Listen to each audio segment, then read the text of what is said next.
Israel e o Hamas, porque o secretário de Estado norte-americano Antony Blinken ele se reuniu com líderes de países árabes e mostrou preocupação com uma possível ampliação do conflito para outros países do Oriente Médio. Então, sobre isso, nós vamos conversar a partir de agora com o Christopher Mendonça, professor de Relações Internacionais do IBMEC do Rio de Janeiro, a quem eu agradeço demais pela participação. Professor, seja muito bem-vindo mais uma vez aqui à Jovem Pan News. Obrigado, Daniel, pela oportunidade.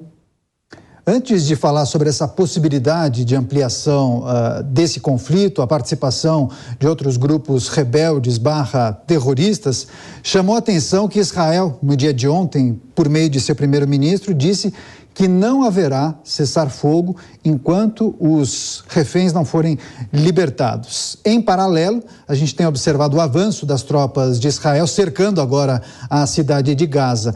O que é preciso considerar e destacar nesse momento em que a guerra praticamente completa um mês?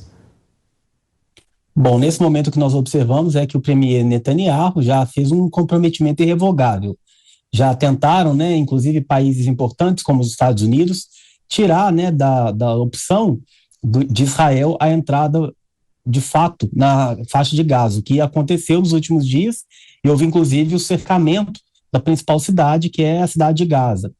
Nesses termos, o premier Netanyahu, inclusive, justifica através do artigo 51 da Carta das Nações Unidas, de que está fazendo a autodefesa do seu povo, de que inicialmente ele foi atacado, o seu povo foi atacado pelos terroristas do Hamas e que, na verdade, o que está sendo empreendido é uma resposta, é um contra-ataque a tudo aquilo que foi feito no dia 7. Por outro lado, é importante a gente considerar também que há uma série de pessoas que não estão envolvidas diretamente no conflito, que são civis, mas que estão localizados ali na faixa de Gaza, povos palestinos, que são sua maioria, e que não tem nenhum tipo de envolvimento direto com o Hamas. O Hamas governa, de forma bastante considerável a faixa de Gaza desde 2005, onde se estacionou a ideia de se fazer novas eleições. O Hamas foi criado inicialmente como sendo um partido político e depois se tornou um grupo armado, radical, inclusive sendo considerado por muitas potências ocidentais como um grupo terrorista. E diante dessa situação, o que nós vemos é uma situação bastante sensível, que tem ainda uma grande dificuldade de ser resolvida nos próximos meses, e infelizmente nós estamos completando, nessa semana, um mês de confrontos entre o Hamas e o Estado de Israel. Agora, professor, falando sobre a possibilidade de ampliação desse conflito, nós observamos nos últimos dias ataque realizado pelo grupo rebelde Houthi do território do Iêmen. Um míssil, inclusive, foi interceptado pelas forças norte-americanas de seu porta-aviões, mas esse grupo, inclusive, reivindicou o ataque e anunciou apoio ao Hamas. Além disso, também ataques realizados pelo Hezbollah, oriundos do Líbano e também da Síria. As forças de defesa de Israel, posicionadas ao norte do país, também têm respondido a esses ataques. São ataques pontuais. Teve o episódio também daquele hospital na faixa de Gaza, o envio de um míssil que acabou apresentando defeito, teria atingido o hospital, os lançamentos atribuídos à Jihad Islâmica. A gente está observando praticamente uma coalizão de grupos rebeldes terroristas ali naquela região contra Israel. Você vislumbra essa possibilidade de uma ampliação, uma grande força de grupos terroristas contra Israel? Isso fatalmente daria um sinal verde, um cartão verde para que outras nações aliadas de Israel pudessem entrar de fato no conflito? Bom, Daniel, nós vemos que há um conjunto de países ocidentais que estão dando suporte não apenas do ponto de vista econômico, mas também do ponto de vista militar para Israel. E era de se esperar que também grupos ali que defendem a causa palestina pudessem também dar suporte ao Hamas. O primeiro desses grupos que você citou é o Hezbollah, que é um grupo muito mais forte, muito maior do que o Hamas, está localizado majoritariamente no sul do Líbano e, portanto, no norte de Israel, e que já começou a fazer alguns ataques.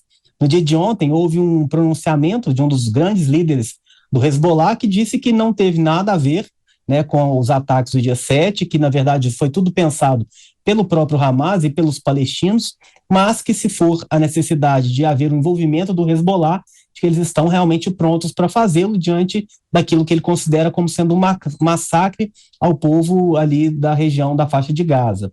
E há também, né, envolvimento de grupos que estão localizados também ali na Síria. Uma região ali fronteiriça entre Israel e a Síria foi atingida por mísseis exatamente diante da possibilidade de haver ataques contra Israel. E, por outro lado, também, na própria Cisjordânia já aumenta os índices de violência, né? Algumas pessoas já foram mortas por pessoas que são defensoras aí da causa palestina. Isso demonstra para a gente que nos próximos dias as chances de que o conflito saia estritamente da região de Gaza e que se multiplique por toda a região são, de fato, bastante grandes, e é o nosso temor, porque alcançaríamos nessa proporção uma escalada muito grande do conflito e, com certeza, muitas pessoas civis seriam vitimizadas diante desse novo quadro. Pois é, agora, professor, tem um outro assunto que, inclusive, nós repercutimos amplamente na programação da Jovem Pan News no dia de ontem, que é a não inclusão de brasileiros naquela lista de autorização para que os estrangeiros possam deixar o território de Gaza. A informação de hoje aponta que a Embaixada de Israel acabou atribuindo a culpa ao Hamas por atrasar essa saída de estrangeiros, sobretudo os brasileiros. Como o senhor tem analisado essa situação?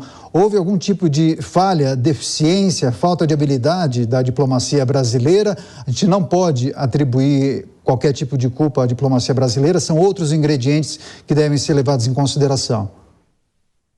Bom, eu acho que a diplomacia brasileira fez o seu papel, né? O embaixador Mauro Vieira, que é o nosso chanceler, ligou várias vezes às autoridades egípcias e israelenses, solicitando, né, urgência na retirada dos brasileiros ali daquela localidade.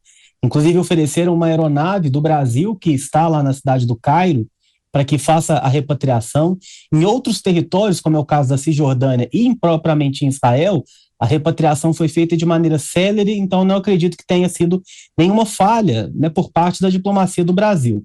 O que acontece, na verdade, e que é negado, inclusive, por Israel, é que o Estado de Israel tem priorizado aqueles países que têm dado maior suporte aos ataques feitos pelo Benjamin Netanyahu. Então, nós tiramos primeiro da faixa de Gaza britânicos, alemães, franceses, americanos, na sua grande quantidade, e nessas primeiras chamadas não tinha nenhum brasileiro. O fato é que nós temos 34 brasileiros que estão lá na faixa de Gaza ainda, há uma grande necessidade de retirá-los dali, daquela região. Eles demonstraram interesse em sair, porque há outros também que não demonstraram até agora o interesse, mas esses 34 estão nessa lista. E de acordo com o Mauro Vieira, o nosso chanceler, né, embaixador Mauro Vieira, há uma perspectiva de que até a próxima quarta-feira todos esses nomes, né, que foram colocados ali como pessoas interessadas em sair da faixa de Gaza serão repatriados pelo Brasil, também num tempo que é adequado. Agora, professor, como o senhor tem avaliado as discussões no âmbito internacional para a possibilidade de criação de corredores humanitários, a entrada de maneira mais frequente desses caminhões que acabam abastecendo aquela população? Tem a troca na presidência do Conselho de Segurança da ONU, a China vai presidir esse conselho. Quais são as perspectivas? Acredita que a conexão que a China tem com o Irã pode influenciar, de certa maneira, em um eventual texto de resolução que venha a ser sugerido ali nas próximas reuniões? Nós tivemos nas últimas 2 semanas diversas tentativas, né, de se criar uma resolução. Foram vetadas pelos países que têm poder de veto, uma delas, inclusive, brasileira, foi vetada pelos Estados Unidos, por não considerar, né, na sua plataforma que Israel teria a legitimidade ancorada na Carta das Nações Unidas para se autodefender. A minha perspectiva agora, que a presidência é da China, é de que haja ainda mais dificuldades para se chegar a um consenso, né?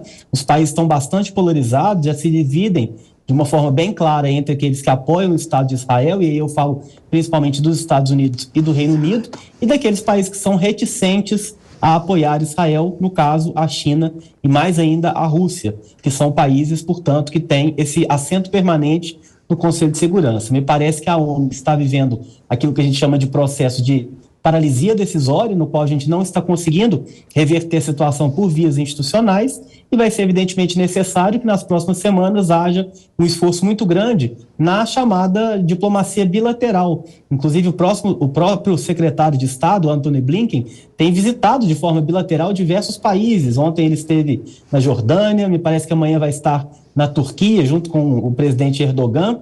Então, nesse sentido, há um esforço grande da diplomacia dos Estados Unidos e também de outros países em fazer negociações bilaterais com o objetivo central de fazer a criação de um cessar-fogo e também a criação de lugares onde as pessoas possam sair exatamente daquela região tão tensa, né, de conflito, principalmente através de corredores humanitários.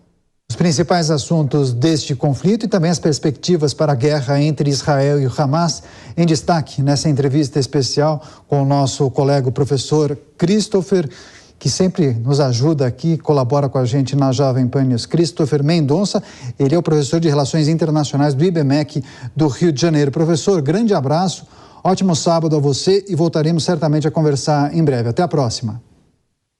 Um abraço, obrigado, um abraço a todos que nos ouvem também.